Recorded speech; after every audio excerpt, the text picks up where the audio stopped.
ଘଞ୍ଚ ଜଙ୍ଗଲ ଭିତରେ ଦୀର୍ଘ 70 ବର୍ଷ ଧରି ଜଣେ ଜଟାଧାରୀ ବାବା ଏଇଠି ରହୁଛନ୍ତି, ଏଇଠି ହିଁ ଖାଉଛନ୍ତି ଏବଂ ମାଙ୍କର ସେବା କରୁଛନ୍ତି। ଇଏ ଆପଣ ଚତୁଃପାର୍ଶ୍ୱରେ ମୋର ଦେଖିପାରୁଥିବେ, ଯୋଆଡ଼େ ଦେଖିବେ ବଡ଼ ବଡ଼ ଗଛ ବୃକ୍ଷଲତାରେ ଭରି ରହିଛି ଏବଂ ଘଞ୍ଚ ଜଙ୍ଗଲ ରହିଛି।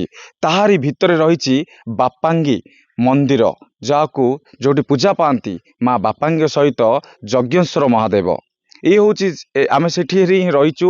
ये जो स्थान रही भंजनगर ब्लॉक डह जलभंडार रही सेठारु मात्र 5 किलोमीटर जदि दूर को आसबे ताहले बापांगी मंदिर देखा आ बापांगी मंदिर एक खासियत रही एठी अखंड यज्ञ मध्य जलुची, जहा वर्ष तमाम खरा वर्षा शीत काकर सीए से अखंड यज्ञ चलुची, जहा विश्ववासी कल्याण निमंते चाह जाउथुबा कथा कह जाउची। आमे वर्तमान जिबा बाबांक सहित आलोचना करिबा। जटाधारी बाबा एठी केते वर्ष रहिलेनी, कौन कौन सब एठी करूचंती एवं लोकंकर एठी विश्वास किभଳି रहिछि मांक उपरे, किभଳି भाबरे एठी भक्त माने आसंती, कौन सब मनस्कामना मानकर पूर्ण हुए एवं बाबा कौन सब भविष्यवाणी करूचंती से विषय अधिक आलोचना करिबा। आसंतु जिबा बाबांक पाखकू। ये हूँ बापांगी माँ को आस्थान, जोठी जटाधारी बाबा पाखापाखि 60 वर्ष धरी रहउचंती एवं एठाकू अनेक भक्त राति पाहिले आसुचंती। माँ बापांगी उपरे लोकंकर भरोसा विश्वास रही। कौन सब भरोसा विश्वास रही, बाबा कहीं छोट बेलू आसी एठी रहिचंती, तांके कहीं सन्यास धर्म ग्रहण कले, से सब तमाम विषय आलोचना करबा। आम पाखे बाबा अच्छी, बाबांकर परिचय मध्य मागिबा, बाबा केबेठारु आसिले, कोठू आसिले, तांको विषय तमाम आलोचना करबा। आज्ञा कौन कहबे आपन को? प्रथमे मु हमर ओटीवी कार्यक्रम को स्वागत जनाउची। बाबा कौन कहबे आपनकर घर कोडी थिला, परिवार बापा माँ कोडी थिले, आपण केते वर्ष बयस रु सन्यास नेबा आरंभ करले, एमिति काहे कि मन को चिंता गोटे आसिला जे सन्यास हेबे बोली? खाली कोन बाबा आ सन्यास बोले आमर आमर जन्मभूमि हूँ गहंगू बालपदर पाखे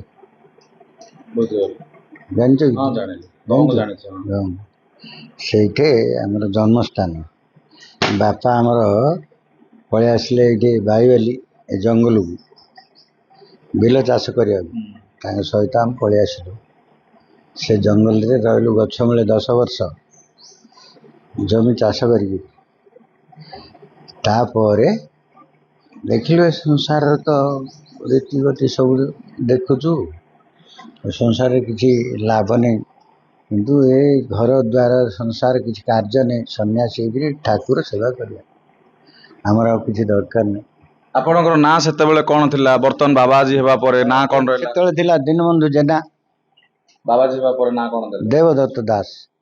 एठी आसिया पर आपण सेतेबेले केते वर्ष बयस रहिथिले जेतेबेले सन्यास धर्म ग्रहण करले? सेतेबेले हे गेलानी 17-18 वर्ष एठी आसिला। निहाती भावरे बाबा 18 वर्ष बयस रु सन्यास हेबा पई आरंभ करले। संसार रे लोकंकर सुख मंगल चिंता करी से सन्यास हेले एवं एठारे माँ बापांगी कथा थिबा जानी एक बाउंस बुदा बेले पूजा पाउथिले बापांगी, तांको पाखे रही सेवा शुश्रूषा करले एवं अनेक समय रे भक्तंकर किभଳି भिड़ हैला, भक्त माने एठाउ किभଳି आसिले, ए अंचल किभଳି विकास हैला, से दिगरे तमाम आलोचना करिबा। आज्ञा कौन कहबे भक्त माने किभଳି आसिले? आपण तो एठी आसी रही गले बाउंस गछ तळे, तो केमति यार विकास करले? एइरे सब जाउथन एटा रास्ताटा, एटा दुईटा पंचायत अछि बापा, एटा रास्ताटा ए सब मां को आसी दर्शन करी जानती। जेतेबेले छोट थिले 18 वर्ष होइतिला, घंच जंगल, आमे तो एबे भी देखुछु घंच जंगल अछि, किभଳି एठी पशु पक्षी वन्यजंत्र भय किभଳି नथिला? से भय किछि चिंता नहीं। ठाकुर माँ अछंदी, तांको नाम धरथिले किछि हबनी कि आम खाइबनी। बाघ आसिक पाखे बसियो, सकाल तासी जीव। बाघ भी आसुथिले आपण पाखु? बाघ तो बर्तमान आउजी आ माँ पाखु सेतल तो 60 वर्षर कथा बेले जन हल हल बाघ एतलू एटा जंगल खाली। को मसिया आपण एठी आसी पूरा रहिले? एठी 60 रे जॉइन 3 क्लास पाठ पढ़ुथलु, एठी जॉइन हेछु 2 को पणिया घोषुथलु बापा। एबे एबे हाथी भय मध्य रहउथबो? हाथी अच्छे तो पूरा बारी रे उड़ी गिर आइलु, आंब खाउचंदी एबे उड़ी गिर आइलु, नदी रे अछंदी सब हाथी। केते खंड गाँ रो लोके ए माँ बापांगी ऊपर विश्वास करन, आराध्य देवी माँ को प्रति? ए पंचायत रा ଏ ପଞ୍ଚାୟତ ସାରା ଲୋକ ଆସନ୍ତି। ପାଞ୍ଚଟା ପଞ୍ଚାୟତ ଘେରାଉ କରିକି ଅଛନ୍ତି। ଏଇଟା ଗଞ୍ଜାମ ଜିଲ୍ଲାର ମହାତ୍ମା ପୀଠଟା। ହେଲେ କିଛି ତ ସେତେବେଳେ ନଥିଲା। ଏଇ ଯୋଉ ଏବେ କେମିତି ଛାତ କେମିତି ତିଆରି ହେଲା ଏଗୁଡ଼ା ବିକାଶ ସବୁ ମାଗି ଭକ୍ତଙ୍କୁ ମାଗି ଆପଣଙ୍କୁ ସେ ମାଗି ଆଗା ହେଇଛି। ଆଉ କୋଉ ସରକାର ଦେଇନାହାନ୍ତି। ବାବା ତ ଲୋକଙ୍କର ଭବିଷ୍ୟବାଣୀ କରୁଛନ୍ତି। ବାବା ବହୁତ କିଛି ଜାଣୁଛନ୍ତି, କାହିଁକି ନା ତାଙ୍କର ଅଖଣ୍ଡ ଯଜ୍ଞ ଚାଲିଛି, ସେଠି ସେ ଧ୍ୟାନ ମୁଦ୍ରାରେ ବସୁଛନ୍ତି। ସେ ବିଷୟରେ ଆଲୋଚନା କରିବା। ବାବା ଯୋଉ ଅଖଣ୍ଡ ଯଜ୍ଞ ଆମେ ଦେଖୁଛୁ, ରାତି ଦିନ ତାହା ଜଳିଥାଉଛି, ଆପଣ ସେଠି ଧ୍ୟାନ ମୁଦ୍ରାରେ ମଧ୍ୟ ବସିଥାଉଛନ୍ତି, ଏମିତି ମାନସିକତା କାହିଁକି ଆସିଲା? ଏଇଟା ବିଶ୍ୱର କଲ୍ୟାଣ ପାଇଁ। ରାତି ପାଇଲେ 2 କେଜି ଘିଅ 2 କେଜି ଝୁଣା ସେଠି ଦିଆହଉଛି ବିଶ୍ୱର କଲ୍ୟାଣ ପାଇଁ। ଆଉ ଯିଏ ଯାହା ଦେଲା ଆଣିକିରି, କିଏ 5 କେଜି 3 କେଜି, କିଏ 10 କେଜି, କିଏ 551 ନଡ଼ିଆ, କିଏ 1051 ନଡ଼ିଆ, ସବୁ ମାନସିକ ଆଣିଲେ ସବୁ ସେଇଠାରେ ଦିଆହଉଛି। ଘିଅ ଘୃତ ଝୁଣା ନଡ଼ିଆ କଦଳୀ ଯାବତୀୟ ବିଷୟ ଆସିବ ସବୁ ସେଇଠି ଦିଆହଉଛି ବିଶ୍ୱ ପାଇଁ, ବିଶ୍ୱବାସୀଙ୍କ କଲ୍ୟାଣ ପାଇଁ, ସମସ୍ତଙ୍କର କଲ୍ୟାଣ କିଭଳି ହେବ ସେ ଦିଗରେ ବାବା ସବୁବେଳେ ଚିନ୍ତିତ ଅଛନ୍ତି। ବର୍ତ୍ତମାନ ସମୟରେ ଯେତେବେଳେ ବିଶ୍ୱ କଥା ଆସୁଛି, ବିଶ୍ୱରେ ବର୍ତ୍ତମାନ ଯୁଦ୍ଧ ଗୋଟେ ସମୟ ଚାଲିଛି। ବର୍ତ୍ତମାନ ସମୟରେ ପେଟ୍ରୋଲ ଡିଜେଲ ମିଳୁନି। ବାବାଙ୍କର କିଭଳି ଭବିଷ୍ୟତବାଣୀ ରହିଛି? ଯୋଉ ଆମେରିକା ସହିତ ଇରାନର ଏବଂ ଇସ୍ରାଏଲ ସହିତ ଯୁଦ୍ଧ ଚାଲିଛି, এই ଯୁଦ୍ଧ କେବେ ବନ୍ଦ ହବ? এই ତମାମ ବିଷୟରେ ବାବାଙ୍କ ସହିତ ଆଲୋଚନା କରିବା। ବାବା, ବର୍ତ୍ତମାନ ସମୟରେ ବିଶ୍ୱରେ ଯୁଦ୍ଧ ଚାଲିଛି, ଯୁଦ୍ଧ ପରିସ୍ଥିତି ସୃଷ୍ଟି ହୋଇଛି। କେତେବେଳେ କଣ ହବ କେହି କହିପାରୁନାହାନ୍ତି। ପାଖାପାଖି ଫେବୃଆରୀ ମାସରୁ ଆଜି ଯାଏଁ ଯୁଦ୍ଧ ପରିସ୍ଥିତି ଲାଗିଛି, ଯାହା ଫଳରେ ଭାରତ ବର୍ଷରେ ଯୁଦ୍ଧ ନଥାଇ ମଧ୍ୟ ପେଟ୍ରୋଲ ଡିଜେଲ ଅଭାବ ରହିଛି। ଏହାକୁ ଆପଣ ଭବିଷ୍ୟତବାଣୀ କିଭଳି କରିବେ? ଯୁଦ୍ଧ ବନ୍ଦ ହବ ନା ନାହିଁ ଆଗକୁ? ଯୁଦ୍ଧ କେମିତି ବନ୍ଦ ହବ? ନୃଶଂସ ସରିଲେ। ଆପଣ ଯଦି ନୃଶଂସ ବୁଦ୍ଧି କରିବେ, ଯୁଦ୍ଧ କେମିତି ବନ୍ଦ ହବ? ଶାନ୍ତ ବୁଦ୍ଧି ଯଦି କରିବେ ବେଲେ, ସମୁଦର୍ଶୀ ଭାବ ଯଦି କରିବେ ବେଲେ ଯୁଦ୍ଧ ବନ୍ଦ ହବ। ଆଉ ଆପଣ ତ ରାଗିବେ, ମୁଁ ତ ରାଗିବି, ସେ ତ ରାଗିବେ, ଯୁଦ୍ଧ ତ ଚାଲିଲା। ଆଉ ସଂସାର ସରିଲେ ଆଗା ନୃଶଂସ ଗୁରା ସରିଲେ ଆଗା ବନ୍ଦ ହବ। ନହେଲେ କେମିତି ବନ୍ଦ ହବ ବାପା? ଦୁଷ୍ଟ ବୁଦ୍ଧି ନ ଗଲେ କୁହନ୍ତୁ। ତଥାପି ଆପଣ ଧ୍ୟାନ ମୁଦ୍ରାରେ ବସୁଛନ୍ତି, ଚିନ୍ତନ କରୁଛନ୍ତି। ପ୍ରକୃତରେ ଆମେ ନୃଶଂସ, ଏଇ ଯୋଉ ମାନବ ଜାତିକୁ କିଭଳି କହିବା? କୋଉ ଜାତିଟାକୁ ଆମେ ନୃଶଂସ କହିବା? ନୃଶଂସ ପ୍ରକୃତିରୁ ତ ସବୁ ଜାତ। ମଣିଷର ପ୍ରକୃତିରୁ ନୃଶଂସ ଜାତ। ଆଧ୍ୟାତ୍ମିକ ଚିନ୍ତାଧାରା ଯାହାର ଥାଏ, ସେ ନୃଶଂସ ଗତିକି ଯିବନି। আর ତ ନୃଶଂସ ପ୍ରକୃତି ଅଛି, ଆଉ ସେ ପ୍ରକୃତିରେ ସେ ପରିଣତ ହେଇକରି ନୃଶଂସ ଗତିକି ଯିବ ଆଗା। ଆଉ ଏହାର କିଛି ସମାଧାନ ହେବ ବୋଲି ଭାବୁଛି? କିଛି ନାହିଁ, ସେଟା ପ୍ରଭୁ ଯାହା କରିପାରିବେ। ଆଉ ଏଇଟା କାହା ହାତରେ ନାହିଁ। ତମେ ନାହିଁ, ଆମେ ନାହିଁ, କେହି କରିପାରିବେ। ଆପଣ ମଧ୍ୟ ଡାକୁଛନ୍ତି ନା କିଭଳି ଯୁଦ୍ଧ ବନ୍ଦ ହଉ? କେମିତି ବନ୍ଦ ହବ? ନ ଡାକିଲେ ମୋର ସଂସାର ପିଲା ଗୁଡା ଥିଲେ ତ ଭଲ ହବ। ଏଗୁଡା ଯଦି ପଳେଇବେ କିସ ହବ? ସଂସାରଟା ଥିଲେ କଣ ହବ କି? ମୋର ତ ଭକ୍ତ ନଥିବ କି? ମୋ ଭକ୍ତ କେମିତି ରହିବେ ଆନନ୍ଦରେ, ସେଇଟା ଆମକୁ ଲୋଡ଼ା। ଆଉ କିଛି ଲୋଡ଼ା ନାହିଁ। ଡିଜେଲ ପେଟ୍ରୋଲ ମିଳିବ ଆଗକୁ? ଡିଜେଲ ପେଟ୍ରୋଲ ମିଳିବ ବୋଲି ଯଦି ସିଏ ନ ଦବ ବୋଲି ତମେ କୁଆଡୁ ଆଣିବ? କହିଦେଲେ ସେ ଯା ନାହିଁ। କିଛି ନଥିଲା, ଆମେ ହେଲା ଗୋଟେ ସାଇକେଲରେ ଥିଲା। ଏବେ ଦେଖିଲୁ ଲକ୍ଷ ଲକ୍ଷ ଖାଲି ଗାଡି ଆଗା ବାପା। କୁହନ୍ତୁ, ଲକ୍ଷ ଲକ୍ଷ ଗାଡି କି ସେଠୁ ସାମାନ ଆଇଲେ ସିନା କେଉଁ କରିବ? ସେ ଯୋଉ ଦେଶରେ ଅଛି ସେ ନ ଦବ, ଆମେ କେଉଁ କରିବା? ପ୍ରଧାନମନ୍ତ୍ରୀ ନରେନ୍ଦ୍ର ମୋଦି ମଧ୍ୟ ବିଦେଶ ଯାଉଛନ୍ତି, ଗସ୍ତ କରୁଛନ୍ତି। ଅନେକ ପ୍ରଧାନମନ୍ତ୍ରୀଙ୍କ ସହିତ ସେ ଶାନ୍ତି ଆଲୋଚନା କରୁଛନ୍ତି। ଆପଣ ଏଇ ସମାଜରେ ବା ବିଶ୍ୱରେ ଶାନ୍ତି ଆଣିବା ପାଇଁ କିଭଳି ଧ୍ୟାନ କରୁଛନ୍ତି? ସକାଳ କେତେଟାରେ ଉଠୁଛନ୍ତି?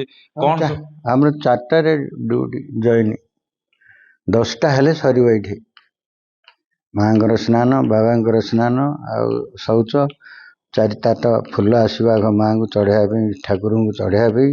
ତାପରେ ଯାହାକି କଣ ହେଲେ ଟିକେ ଆସିକି ଟିକେ ଖାଇକିରି ହୁମରେ ବସୁ। ହୁମରୁ ଉଠିଲା ବେଳୁ 10ଟାରୁ ଉଠିଲେ ଆଉ ଥରେ ଯୋଉ ରୋଷେଇ 12ଟା ହେଲା ବେଳୁ ଆମର ରୋଷେଇ ସରେ। ଆମର ସିରିଏଲ ଚାଲିଛି ଏଇଟା ଆସିଲାଠୁ। ଏ ଆଖପାଖ ଅଞ୍ଚଳର କିଭଳି କଲ୍ୟାଣ ହଉଛି? ସବୁ ବର୍ଷ ତ ଯାନିଯାତ ରହୁଥିବ। ଆଉ ରହୁଛି ଯେ ବର୍ତ୍ତମାନ ଟିକେ କମ।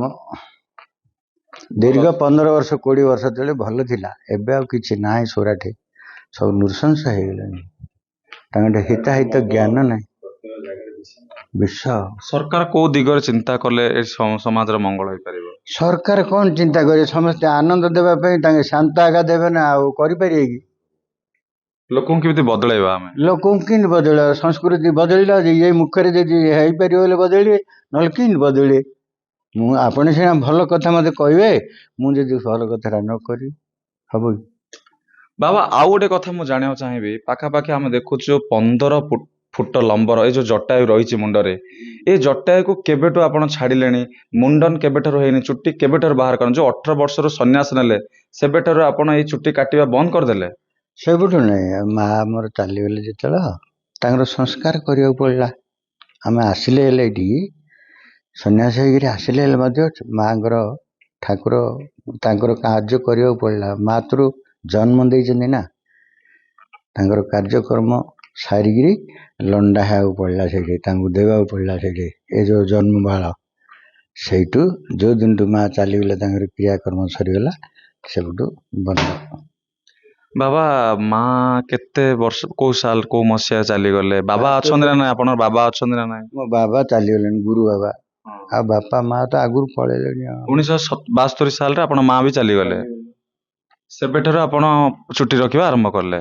ତାଙ୍କର କାର୍ଯ୍ୟ ସାରିକିରି ଆଇଲୁ। ଆଉ ଆପଣଙ୍କ ଭାଇ ଭଉଣୀ ସବୁ ଅଛନ୍ତି, ଚାକିରି କରୁଛନ୍ତି, ସେମାନେ ଆସୁଛନ୍ତି ଆପଣ ଦେଖିବା ପାଇଁ? ଆସୁଛନ୍ତି। ହଁ? ଭଲ ମନ୍ଦ ବୁଝୁଛନ୍ତି ଆପଣଙ୍କର? ଭଲ ମନ୍ଦ କଣ ବୁଝିବେ ତାଙ୍କ ମୁଣାଙ୍କୁ, ଆଉ ଆମର କଣ ଭଲ ମନ୍ଦ ବୁଝିବେ? ଯାହା ମୁଣା ପାଇଁ ତା ସିଏ ଭଲ ମନ୍ଦ। ଆଉ କିଏ କାହା ପାଇଁ ଏ ସଂସାରରେ ଭଲ ମନ୍ଦ ଅଛି କି? ନାଇଁ। କି ଭାଇ କିଏ କାହାର, କିଏ ନାହିଁ କାହାର। ମୂଳ ଚାରି ଭାଗ ଭାଇ, ଆଉ ସବୁ ମିଛ ଲେଖା ହେଇଛି। ଆଉ କୋଉ ଭାଇ କିଏ କାହାର? ସମ୍ପଦ ଥିଲେ ଭାଇ ନେବାକୁ। ତଥାପି ଜଙ୍ଗଲ ଭିତରେ ରହିବା କାହିଁକି ମନ କଲେ? ଜଙ୍ଗଲକୁ ଭିତରେ ଏ ସଂସାରଟା ଗୋଟେ ମିଛ ମାୟା ସଂସାର, କିଏ ନାହିଁ କାହାର। ସେଥିପାଇଁ ସାତ୍ଵିକ ମନରେ ଯଦି ଠାକୁର ସେବା କରିଥିବ, ସେ ଯୋଉ ଶରୀର ମୁକ୍ତ ମାନ ପାଇପାରିବେ। ଏ ଜନ୍ମ ଗଲା ପରେ ହେଲେ ଦ୍ୱିତୀୟରେ ଆଉ ଥରେ ଭଗବାନ ଭଲ ଜନ୍ମଟେ ଦେବେ। ଆଉ ତ ଲୋକଙ୍କୁ ଦେଖୁଛି ସବୁ ଯା ଚୋର ବୃତ୍ତି କରୁଛନ୍ତି ଏକା, ଆଉ ଠକ ବୃତ୍ତି, ଆଉ ସବୁ ପଇସା ଖାଇକିରି ମହାପୁର ହେଲେ ପଇସା ନେଇ ଖାଇ ଦଉଛନ୍ତି। ସରପଞ୍ଚ ମେମ୍ବର ହଉଛନ୍ତି ବାପା, ସବୁ ସ୍ୱାହା। ଏଇଠି ତ ସବୁ ଘିନଉଛି ବାପା। ଆଉ ଆମେ ଅଛୁ, ସରପଞ୍ଚ ନ ହେବା ପୂର୍ବରୁ ମାଙ୍କ ପାଖକୁ ଆସୁଛନ୍ତି, ହେଲା ପରେ ଆଉ ଆସୁନାହାନ୍ତି। ଆଉ କାହିଁ ଆସିବ, ଆଉ ଆସିବେ କାହିଁକି? ତାଙ୍କର ତ ହେଇ ସରିଗଲା ନା। ଏବେ ଏବେ ସବୁ କେମିତି ସବୁ ଯୋଉମାନେ ଅଛନ୍ତି? ଏବେ ସବୁ ତାଙ୍କ ଘରେ ଆଗା ସବୁ, ଆଉ ଇଆଡେ କିଏ ଆସିବାକୁ ଲୋଡ଼ାନି। ବାବାଙ୍କୁ ମନେ ପକଉନାହାନ୍ତି? କାହିଁକି ମନେ ପକେଇବେ ବାପା? ତାଙ୍କର କଣ ଅସୁବିଧା ଅଛି? ମା ବାପାଙ୍ଗୀଙ୍କ ମନ୍ଦିର ଅଛି, ଆଉ ମହାଦେବଙ୍କ ମନ୍ଦିର ଅଛି। ଏଇ ମହାଦେବ ମନ୍ଦିର ବି ପୂର୍ବରୁ ଥିଲା? ନାଇଁ, ପଛେ ବର୍ଷା ହେଲା। କେମିତି କଣ? ପଛେ ବାବା ଆମର ଯୋଉ ଗୁରୁ ବାବା ଥିଲେ, ସେ ଗୁରୁ ବାବା ବସେଇଛନ୍ତି। ପ୍ରଭୁ ଏଠି ନଥିଲେ, ମା ଆଗା ଥିଲେ। ନିହାତି ଭାବରେ ଆମେ ଆଲୋଚନା କରୁଥିଲେ ବାବା ଦତ୍ତେଶ୍ୱର ଦାସଙ୍କ ସହିତ, ଯେ ବାବା କହୁଥିଲେ ତାଙ୍କ ଜୀବନର ଅନେକ କାହାଣୀ କହୁଥିଲେ। ସେ ଯେତେବେଳେ ଛୋଟ ଥିଲେ ଏଇ ବାଇବାଲି ଜଙ୍ଗଲରେ ଆସି ରହୁଥିଲେ, ଚାଷବାସ କରୁଥିଲେ, ତାଙ୍କ ବାପାଙ୍କ ସହିତ ରହୁଥିଲେ। ତାଙ୍କର 1972 ମସିହାରେ ମା ଯେତେବେଳେ ଚାଲିଗଲେ, ତା ପରଠାରୁ ସେ ଆଉ ମୁଣ୍ଡନ ହୋଇନାହାନ୍ତି ବା ଚୁଟି କାଟି ନାହାନ୍ତି। ତେଣୁ ତାଙ୍କର ମୁଣ୍ଡରେ ଏତେ ବଡ଼ ଜଟା ରହିଛି, ପାଖାପାଖି 15 ଫୁଟର ଲମ୍ବର ଜଟା ରହିଛି। ବାବାଙ୍କୁ ଦେଖିବା ପାଇଁ କାହିଁ କେତେ ଦୂରରୁ ଭକ୍ତମାନେ ଏଠି ଆସୁଛନ୍ତି, ମାଙ୍କ ପାଖରେ ବିଭିନ୍ନ ପ୍ରକାର ମାନସିକ କରୁଛନ୍ତି ଏବଂ ସେମାନଙ୍କର ମାନସିକ ପୂରଣ ବୋଲି କୁହାଯାଇଛି। ଯେମିତି ଆମେ ଯୁଦ୍ଧ ପରିସ୍ଥିତି ବିଶ୍ୱରେ ଲାଗିଛି, ବିଶ୍ୱର କଲ୍ୟାଣ ପାଇଁ ଏଠି ଯଜ୍ଞ ହେଉଛି। ଆମେ ବାବାଙ୍କୁ ପ୍ରଶ୍ନ କରିଥିଲୁ ଯେ ବାବା ଏଠି ବିଶ୍ୱର କଲ୍ୟାଣ ପାଇଁ ଯଜ୍ଞ କରୁଛେ, କିନ୍ତୁ ବିଶ୍ୱରେ ବର୍ତ୍ତମାନ ଯୁଦ୍ଧ ପରିସ୍ଥିତି ଉପୁଜୁଛି, ଏଇ ଯୁଦ୍ଧ ବନ୍ଦ ହେବ ନାହିଁ। ବାବାଙ୍କର ଗୋଟିଏ ଉତ୍ତର ଥିଲା, ମଜାଳିଆ ଉତ୍ତର ଥିଲା, ଯେ ଲୋକେ ଯେତେବେଳେ ନୃଶଂସ ପ୍ରକୃତି ଛାଡ଼ିବେ ବା ନୃଶଂସ ହେବା ବନ୍ଦ କରିବେ, ତାହେଲେ ଯାଇ ଯୁଦ୍ଧ ପରିସ୍ଥିତି ବନ୍ଦ ହେବ। ସମସ୍ତଙ୍କୁ ଶାନ୍ତ ସରଳ ସ୍ୱଭାବର ହେବାର ଅଛି। ଆଉ କୌଣସି ପରିସ୍ଥିତିରେ ଯଦି ମନ ଭିତରେ, ହୃଦୟ ଭିତରେ ନୃଶଂସତା ଭର୍ତ୍ତି ହୋଇ ରହିବ, ତାହେଲେ ଏ ଯୁଦ୍ଧ ପରିସ୍ଥିତି ବନ୍ଦ ହେବନି ବୋଲି ମଧ୍ୟ ବାବାଙ୍କ ମୁହଁରୁ କୁହାଯାଉଛି। ପ୍ରସିଦ୍ଧ ଶକ୍ତିପୀଠ ମା ବାପାଙ୍ଗୀ ମନ୍ଦିର ସମ୍ମୁଖରୁ ଅନେକ କିଛି ତଥ୍ୟ ପାଇବା ପରେ ଆମେ ବାବାଙ୍କ ସହିତ ଆଲୋଚନା କରିଥିଲୁ। ଆଉ ବାବା ମଧ୍ୟ ଏଠି 70 ବର୍ଷ ଧରି ରହିବା ପରେ ସେ ମଧ୍ୟ ଏଠି ବେଶ ପରିଚିତ ହୋଇସାରିଲେଣି। ବାବାଙ୍ଗୀ ମନ୍ଦିରରୁ ରାଜେଶ କୁମାର ପଣ୍ଡା,